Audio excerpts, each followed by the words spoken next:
welcome back to the vlog. My name's Julianne. I make lifestyle and sustainability type videos, so if you're interested in any of that, then please subscribe below. So today has been a long expected vlog. We're pretty behind on our Christmas decorating this year, and we only just got a tree last night. So in today's vlog, we're gonna be making some homemade Christmas decorations because we don't have anything. And also we're gonna decorate our Christmas tree, which I'm so excited about because this is actually my first Christmas tree that is going to be shared between me and my husband. Last year for Christmas we didn't have one because we went to Canada for Christmas, and so we didn't bother getting a tree. The reason as to why we're so late this year in getting a tree is because we weren't certain on where we were gonna be. It was a thought that maybe I could go to visit my family over Christmas and then we wouldn't bother getting one. But because Alberta is in lockdown right now, that's out of the question. Like, I'm a citizen, so I'd be able to go. But to follow Alberta's guidelines, I wouldn't even be able to visit my family. So, yeah. Let's make some cutie little ornaments. The first ornaments that I'm gonna make are dried orange slices. It's pretty classic. So you just need some oranges. And then I just turned my oven on to like the fan setting and around like 150 degrees Celsius. And then they're gonna take a few hours and you'll have to like flip them. But I'll show you how I do it. When you're cutting your oranges, you wanna make sure that it's going this way so that, what is it called? Like the center is running like lengthwise, and then you're cutting it into slices, and then you're gonna get all the nice structure of the orange showing. Yeah, and then you can cut them however thick you want. I think the thinner you go, the less time it'll take to dry, but I'm doing it like that. You can also use like the little ones just to have a variety in sizing for your ornaments too. So, you know, use all you got. And then we're just gonna put these onto a baking tray.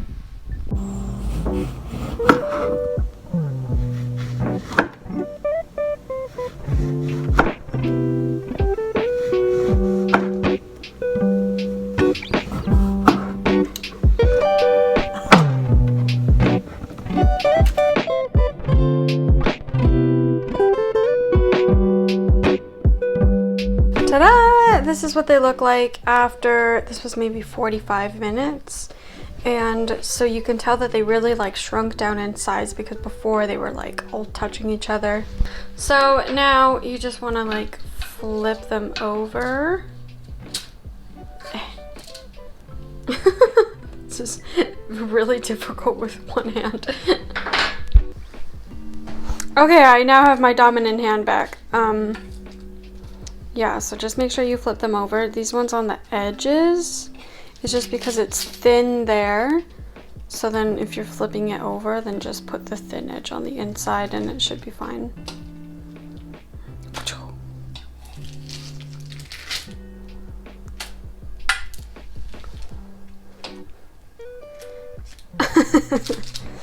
So I'll give you guys an update in maybe like an hour for those.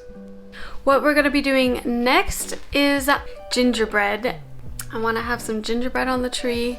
We're going very old school this year. All right, so I found in my little recipe book.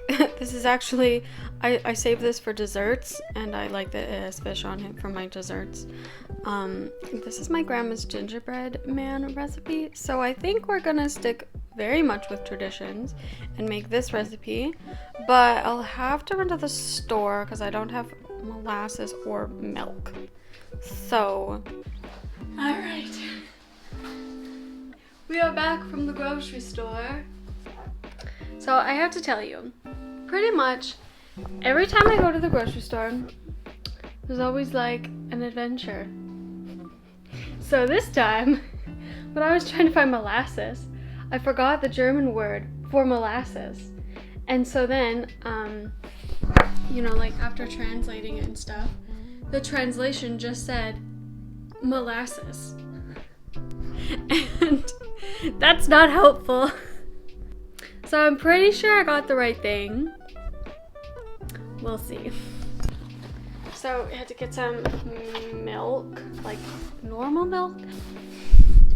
So I always drink oat milk, so we never buy this kind.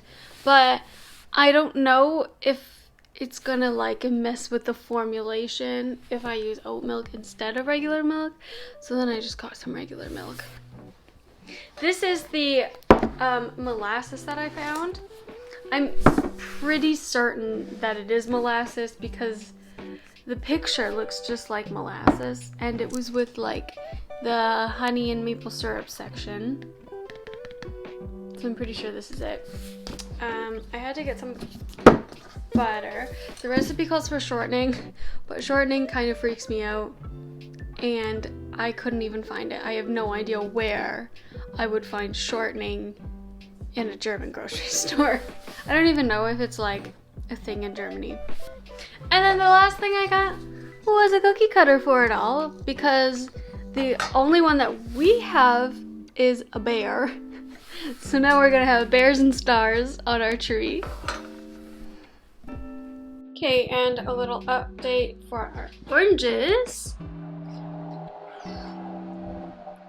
Woo! A little foggy. So yeah, they're looking pretty good. It smells like really good orange juice in here. But I think they're gonna need at least like another half an hour. So I'm gonna start with the cookies now. Okay, so now we start with the wet ingredients. So I'm gonna pour in the melted butter. It's like still a little solid, but it'll break up. Okay, and then next is 2 beaten eggs.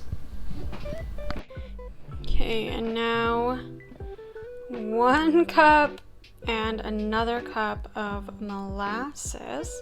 This is definitely molasses. I did guess right. And now with all of the wet ingredients here mixed, it's looking very dark and gingerbread color-like. So next we're adding the sugar.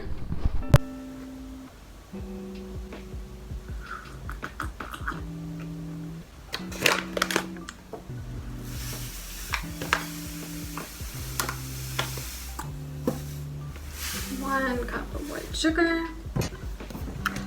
Now mix. And I think from this moment on, it starts getting very, very thick. And when you're getting into the flour and mixing the flour in, oh my gosh, like as kids when we were making this, it seemed like the hardest thing in the world to mix up the gingerbread dough. And then we always had to get our dad to mix it for us.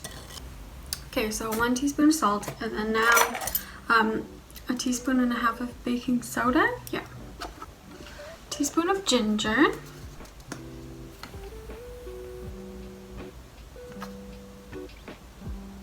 That's about right. 1 teaspoon of cloves. 1 teaspoon of cinnamon as well. And this means we're gonna finish our bottle. This is so difficult to pour.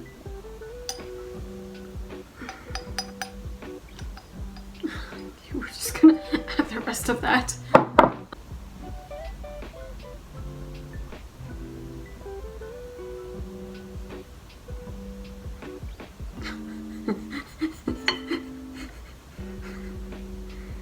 Okay, that's probably enough. There's been lots missing the spoon. Okay, and now we beat this. And now we slowly work in 4.5 cups of flour.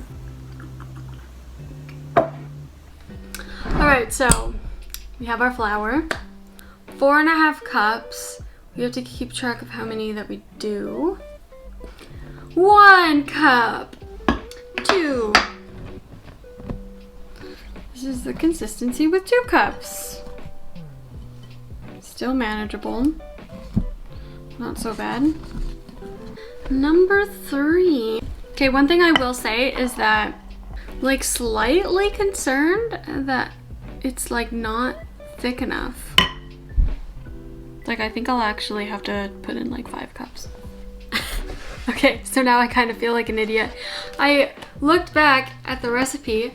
It says first you add 3 cups of flour and then you add 4.5 cups more.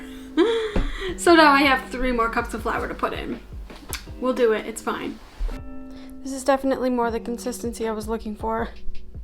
It's very thick. So now it rests in the fridge for a couple hours and then we'll roll it out. So I'll see you on the flip side in a couple hours.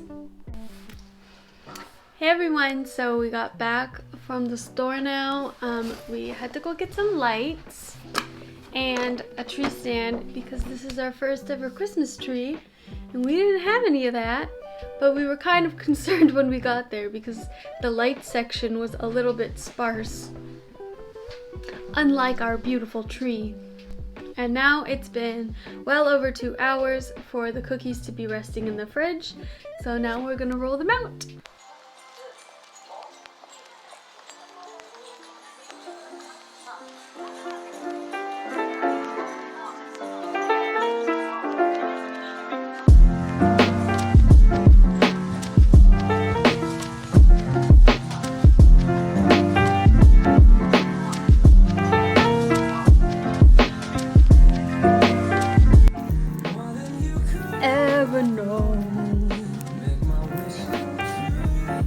Then all I want for Christmas is you.